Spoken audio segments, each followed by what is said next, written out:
नमस्कार दोस्तों, स्वागत है आप सबका आज की इस क्लास में। जो आज की ये क्लास हमारी स्टैटिस्टिक की क्लास होने वाली है और हमारा जो टॉपिक है, आज का टॉपिक है वृद्धि दर की अवधारणा। वृद्धि दर की अवधारणा, कंसेप्ट ऑफ ग्रोथ रेट, आज का हमारा ये टॉपिक रहने वाला है। और आज की इस क्लास में हम बात करने वाले हैं समांतर श्रेणी के बारे में, अर्थमेटिक प्रोग्रेशन के बारे में बात करने वाले, अर्थमेटिक प्रोग्रेशन के बारे में बात करेंगे। आज की क्लास में हम जो समांतर श्रेणी का किस प्रकार से क्वेश्चन आ सकता है वो सभी टाइप हम आज की ही क्लास में कर लेंगे। और जो समांतर श्रेणी है, ये जो वीडियो है, इस वीडियो को आप पूरा अच्छे से देखना, इस क्लास को पूरा लास्ट तक देखना, तभी आपको ये समझ में आ पाएगा। देखिए, सबसे पहले बात करते हैं कि समांतर श्रेणी होते क्या है। समांतर श्रेणी कहते किसे हैं? समांतर श्रेणी देखिए, पदों का ऐसा समूह है जिसमें निकटवर्ती पदों का अंतर समान होता है। निकटवर्ती पदों का अंतर समान होता है, समांतर श्रेणी कहलाती है। अर्थमेटिक प्रोग्रेशन कहलाता है।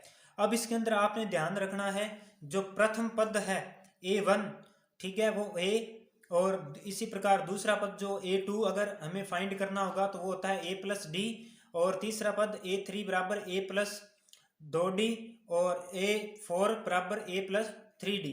तो ये प्रथम चार पद ज्ञात करने का फॉर्मूला है इसका। इसे इस तरीके से भी हम लिख सकते हैं A+1 - 1D, A+2 - 1D, A+3 - 1D, और A+4 - 1D। इसे इस प्रकार से भी हम लिख सकते हैं। अब बात करते हैं, आपको मेन जो फॉर्मूला है, ये वाला फॉर्मूला आपने याद रखना है। व्यापक पद यानी कि AN बराबर A+N-1D। यहाँ पर जो D है वो सारव अंतर है, यानी कि दो पदों का अंतर जो है, निकटवर्ती दो पदों का अंतर जो है वो D है, डिफरेंस अंतर। और N जो है, N है पदों की संख्या, AN है व्यापक पद। तो वीडियो को आप पूरा देखना, क्लास को पूरा देखना, तभी आपको ये समझ में आएगा। मैं आपको सभी ज्ञात करना बताऊंगा, D भी ज्ञात करना बताऊंगा, N भी ज्ञात करना बताऊंगा, AN भी ज्ञात करना बताऊंगा। अगर A ज्ञात करना हो वो भी मैं आपको ज्ञात करना इसमें इसी क्लास में आपको सिखाऊंगा। तो मैंने देखिए, यहाँ पे मैंने एक एग्जाम्पल लिया है, 1, 5, 9, 13, 20वां पद ज्ञात कीजिए। 20वां यानी कि 20वां N हमें दे दिया है, ठीक है। हमें जो व्यापक पद है AN, ये हमें ज्ञात करना है कि ये जो समांतर श्रेणी हमें दी गई है 1, 5, 9, 13, अगर इसे इसी प्रकार आगे बढ़ाते जाएं तो 20वें नंबर पर कौन सी संख्या आएगी, कौन सा नंबर 20वें नंबर पर आएगा। तो यहाँ पर देखिए, सबसे पहले हम बात करें अगर हम प्रथम पद की, तो प्रथम पद हमें दिया गया है, प्रथम पद क्वेश्चन के अंदर है प्रथम पद। एक बात यहाँ पे मैं क्लियर कर दूं कि जो ये 1 है ये A1 है, ये जो 5 है ये A2 है, और ये जो 9 है ये A3 है, और ये जो नेक्स्ट है ये A4 है। इसी प्रकार ये आगे चलता जाएगा। अब प्रथम पद की बात करें तो यहाँ पर प्रथम पद हमारा होगा A1, यानी कि क्या है 1, ये आ जाएगा 1। इसके बाद में नेक्स्ट बात करें हम डी की, डी को फाइंड करने का फॉर्मूला होता है A2 - A1, यानी कि जो निकटवर्ती मान है उनमें से ये माइनस कर देना है, घटा देना है। तो डी ज्ञात करने के लिए A2 कितना है, 5 है, और A1 कितना है, 1 है, माइनस करेंगे तो आएगा 4। तो ये आ गया डी हमारे पास 4। अब नेक्स्ट अगर बात करें हम आगे, बात करें N हमें दिया गया है, N कितना दिया गया है 20, तो N की वैल्यू कितनी होगी 20 होगी, N की वैल्यू 20। अब हमें जो फाइंड करना है फॉर्मूले में देखिए, A जो है 1 है, N हमारा 20 है, D हमारा कितना है 4 है, सिर्फ एक ही पीछे शेष रहा है वो है AN। तो जो AN है ये हमें इस क्वेश्चन के अंदर हमें फाइंड करना है। तो इसके लिए AN का फॉर्मूला लगाएंगे, AN बराबर A+N-1D, फॉर्मूला पुट कर देंगे, और फॉर्मूले के अंदर जो जो वैल्यूज हैं वो इसके अंदर पुट कर देनी है। तो A जो है वो 1 + N 20 - 1 फॉर्मूले के हिसाब से, और D जो है D की वैल्यू है 4। तो ये 1 + 20 में से 1 गया, बचेगा 19, 19 इंटू ब्रैकेट खुलेगा तो इंटू गुणा 4। तो ये 1 + 19 का टेबल पढ़ेंगे 4 तक, यानी कि इसका मल्टीप्लाई कर देंगे तो ये होता है 76, ठीक है। अब इसके अंदर ये प्लस कर देंगे तो हमारा जो आंसर आ जाएगा 76 और 177। ये हमने सबसे पहले ए एन फाइंड किया है, ए एन। अब यही क्वेश्चन रहने वाला है, इसकी थोड़ी सी लैंग्वेज में क्वेश्चन की चेंज कर रहा हूँ। देखिए अभी क्वेश्चन वही है, ठीक है, उसकी लैंग्वेज मैंने चेंज कर दिया है। यहाँ पर तो हमें ए एन व्यापक पद ज्ञात करना था, और यहाँ पर हमें जो है वो क्या बोल रहा है, 1 5 9 13 फिर 77 पदों की संख्या ज्ञात कीजिए, पदों की संख्या ज्ञात कीजिए। हमें क्या ज्ञात करना है, पदों की संख्या हमें ज्ञात करनी है। तो वही जो इसमें प्रथम पद है, प्रथम पद इसमें क्या रहने वाला है, प्रथम पद यानी कि A1 इसमें क्या है, 1 है, और वही D ज्ञात करेंगे हम। तो इसके लिए फॉर्मूला लगाएंगे A2 माइनस A1, तो A2 की वैल्यू 5 और A1 की 1, तो ये आएगा 4। और अब यहाँ पे जो है पदों की संख्या ज्ञात करनी है हमें, यानी कि हमें जो है n फाइंड करना है, हमें n फाइंड करना है, n फाइंड करना है हमें। और ये जो 77 है ये है an, ये हमारा व्यापक पद है 77। तो अब मैं n ज्ञात करना बता रहा हूँ पदों की संख्या, तो फॉर्मूला वही रहेगा, an बराबर a plus n minus 1 d। अब ये an कितना है 77, फॉर्मूले के अंदर वैल्यू पुट कर देनी है, a 1 है, n हमें फाइंड करना है, और d की वैल्यू कितनी है हमारे पास 4। अब हमें इसको सॉल्व करना है, सॉल्व करने के लिए हम क्या करेंगे, ये एक प्लस का है, इसको इधर ले आएंगे, ये हो जाएगा माइनस का, और ये जो n माइनस 1 है इसके साथ 4 हम करेंगे गुणा, ये पहले n के साथ करेंगे तो ये हो जाएगा 4n, फिर माइनस का माइनस, फिर इसको 1 के साथ करेंगे तो 4 एकम 4। अब 77 में से 1 गया तो पीछे रह गए 76। अब ये माइनस का है 4, अब इसको वापस इधर से लेके आएंगे, बराबर से इधर लेके आएंगे तो ये हो जाएगा प्लस का, और बराबर में बचेगा हमारा 4n। अब ये 76 और 4 कितना हो जाएगा 80, और बराबर में क्या आ जाएगा 4n। अब ये n इसके गुणा में है, ठीक है, ये गुणा में है, इसको अलग करेंगे तो ये 80 के 4 जो है वो आ जाएगा भाग में। अब इसका भाग देंगे तो जो हमारा आंसर निकल के आएगा वो आएगा 20। तो यहाँ पे मैंने आपको n ज्ञात करना बता दिया, और जो an है वो भी मैंने ज्ञात करना बता दिया। अब बताएंगे d कैसे ज्ञात किया जाता है, यानी कि सारवंतर कैसे ज्ञात करेंगे। तो अब बात करते हैं नेक्स्ट, अगर आपको क्वेश्चन में बोल दे कि एक समांतर श्रेणी है जिसका प्रथम पद 1 और जो an है वो 77 है और जो पदों की संख्या है वो 20 है, तो इसका सारवंतर ज्ञात कीजिए। तो हम कैसे करेंगे, तो देखिए प्रथम पद a दिया हुआ है, हमें n दिया हुआ है, an दिया हुआ है, d हमें फाइंड करना है। तो पहले हम फॉर्मूला पुट करेंगे, फॉर्मूले के लिए an बराबर a plus n minus 1 d। Formula put करने के बाद हम क्या करेंगे, फॉर्मूले के अंदर जो जो वैल्यू दी हुई है उनका मान रख देंगे। तो an कितना है 77, और a कितना है 1, n कितना है 20 माइनस 1, और d हमें फाइंड करना है। इसके बाद में नेक्स्ट देखिए ये प्लस का है, इसको इधर भेजेंगे तो ये हो जाएगा माइनस का, और इधर हमारे पास 20 में से 1 गया तो बचेगा 19d। अब देखिए 77 में से 1 माइनस करेंगे तो आएगा 76 बराबर 19d, ये गुणा में है 19, इसको अलग करेंगे तो ये आ जाएगा भाग में। अब इसका भाग देंगे तो ये 4 बार भाग जाएगा, तो d की वैल्यू जो है हमारी क्या आ जाएगी 4 आ जाएगी। तो ये इस तरीके से हम d ज्ञात करेंगे।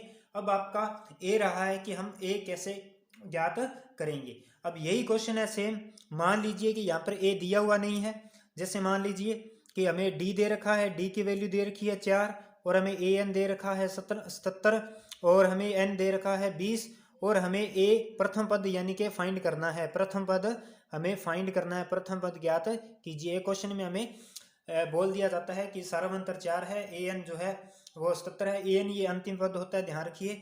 और अब हमें प्रथम पद फाइंड करना है, तो वही सेम फॉर्मूला रहेगा, an बराबर a plus n minus 1 d। अब an कितना है an, तो an देखिए 77, और a प्रथम पद हमें ज्ञात करना है, और n कितना है 20 माइनस 1, और d की वैल्यू कितनी है 4, ये हमें फाइंड करना है। अब नेक्स्ट देखिए, तो ये 77, अब a प्लस, अब ये 20 और 20 में से 1 माइनस हो जाएगा तो कितना बचेगा 19 इंटू 4। अब देखिए ये 77 और ये 19 का हम 4 के साथ मल्टीप्लाई करेंगे, गुणा करेंगे तो आएगा 76, ये प्लस का 76, इधर भेजेंगे तो आ जाएगा माइनस का। तो ये 77 में से माइनस करेंगे 76 तो हमारा आएगा a इक्वल 1, तो a बराबर 1। तो ये मैंने आपको जो है a फाइंड करना बता दिया, ठीक है, n फाइंड करना बता दिया, d फाइंड करना बता दिया और a n फाइंड करना बता दिया।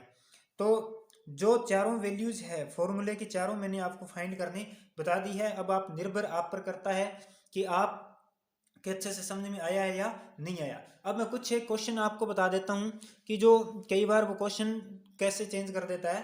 तो देखिए, अगर क्वेश्चन में वो बोल सकता है कि प्रथम 5 विषम संख्याओं का आप जो है प्रथम 5 विषम संख्याओं को ज्ञात कीजिए, या वो बोल सकता है कि 1 से लेकर 100 के बीच में ऐसी कितनी संख्याएं हैं जो 3 से विभाजित होती हैं। इस प्रकार के प्रश्न आते हैं, तो मैं आपको 1 या 2 प्रश्न उस टाइप के भी करवा देता हूं।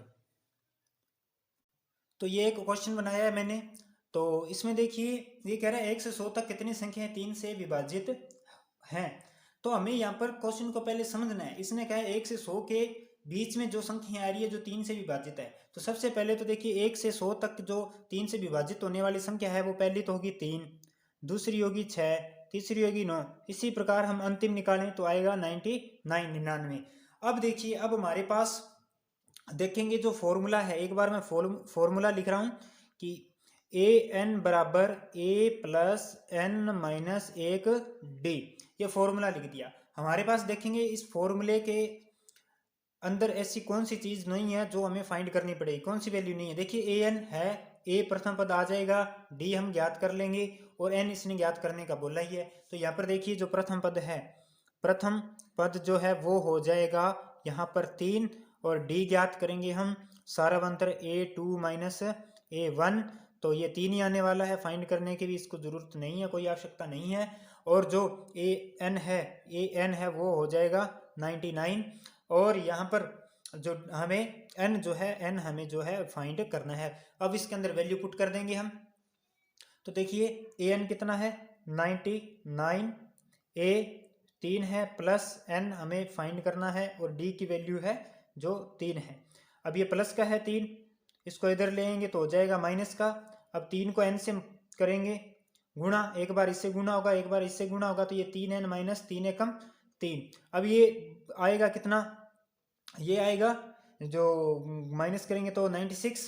अब ये माइनस का है 3, फिर इधर आ जाएगा तो प्लस का हो जाएगा बराबर 3n। अब ये कितना हो जाएगा, ये वापस से 99 हो गया, इक्वल बराबर में आ जाएगा 3n। अब ये 3 इसके गुणा में है, इसको अलग करेंगे तो आ जाएगा ये भाग में। जब इसको सॉल्व करेंगे तो 33 इसका आ जाएगा आंसर। तो ये क्वेश्चन इस टाइप से होते हैं। एक दो एग्जांपल और लेता हूं किस हिसाब से क्वेश्चन और पूछ सकता है।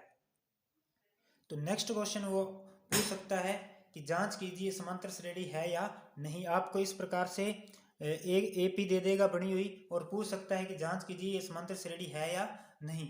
तो इसमें देखिए सबसे पहले हमें क्या करना होगा, जो निकटवर्ती जो पद हैं उनका अंतर हमें देखना होगा। अगर अंतर समान है, अगर दोनों का अंतर समान है तो समांतर श्रेणी है, अगर समान नहीं है तो समांतर श्रेणी नहीं होगी। तो इसमें देखिए सबसे पहले हम बात करते हैं इन दोनों के बीच की निकालेंगे। तो a2 माइनस a1, तो a2 की वैल्यू जो है 5 माइनस 1 कितनी है 4। इसी प्रकार नेक्स्ट फिर देखना है, लगातार दो क्रमांकित पदों का अंतर देखना है हमें। तो देखेंगे तो a3 माइनस a2, तो a3 कितना है 9, ये a1 है, ये a2 है, ये a3 है और ये a4 है। तो ये 9 है और ये 5 है, माइनस किया तो 4। तो अब देखिए जो a1 और जो a2 है इन दोनों का जो है अंतर वो समान आया है। दोनों का अंतर क्या है, समान है, यानी कि दो क्रमागत पदों का अंतर जो है वो समान आया है और ये समांतर श्रेणी है, अतः ये समांतर श्रेणी है।